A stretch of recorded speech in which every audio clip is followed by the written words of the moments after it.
Hi, I'm Jansen Asbill, creator and founder of Sabo Target Points, the first true glance-out reduction, patent-pending target point available on the market today. Okay, first of all, I'd like to go through some of the design features that make Sabo Target Points different than every other standard target point that's on the market today. Basically, we all know what a standard point looks like. Standard point is either cone-shaped like this point, or it's conical shaped, more like a bullet.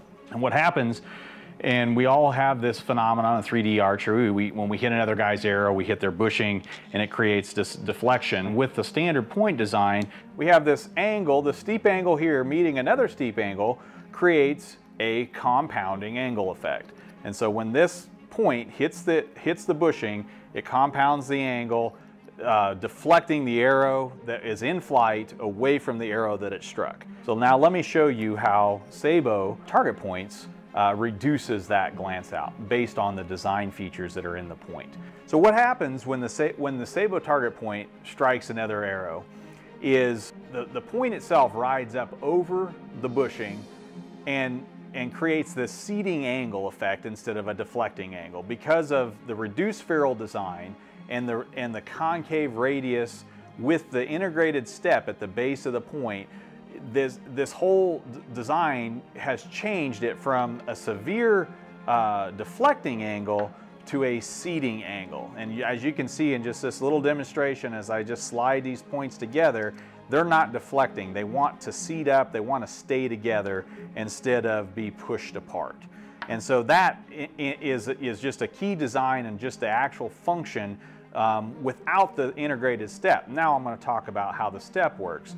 What happens with the step as this point slides up and seats with the bushing, it actually grabs the bushing that it struck and pulls the point down towards the arrow that struck, at the same time flicking the competitor's arrow out of the way and allowing your arrow to slide right in above the arrow that it struck. And also in that process, you also remove, that step will also remove a little chunk of the bushing, which is part of what is creating that deflection. So you are basically essentially removing the material in the contact that is creating the deflection, and therefore minimizing the deflection of your arrow. The other thing that I do want to point out that the point does, let's say that you just get a soft contact, so you just barely hit the other guy's arrow. What happens is that you'll still catch that step, but instead of deflecting it severely, it just redirects the arrow. Because of the step, it creates this abrupt slowing process as it catches the bushing, and it'll just flick this guy slightly, but it'll reposition this arrow in flight up or sideways depending which way you hit the bushing, but it doesn't deflect it at an angle, and therefore also minimizing the distance of deflection that happens with a standard target point.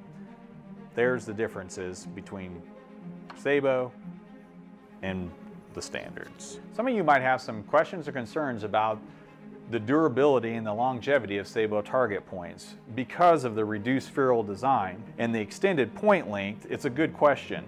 But all of Sabo Target Points are made from a 416 HT stainless steel, which is the hardest stainless steel that is still manufacturable before you go to a secondary heat treat process. So in a nutshell, Sabo Target Points are extremely hard and extremely durable and will give you a competitive edge out in the field.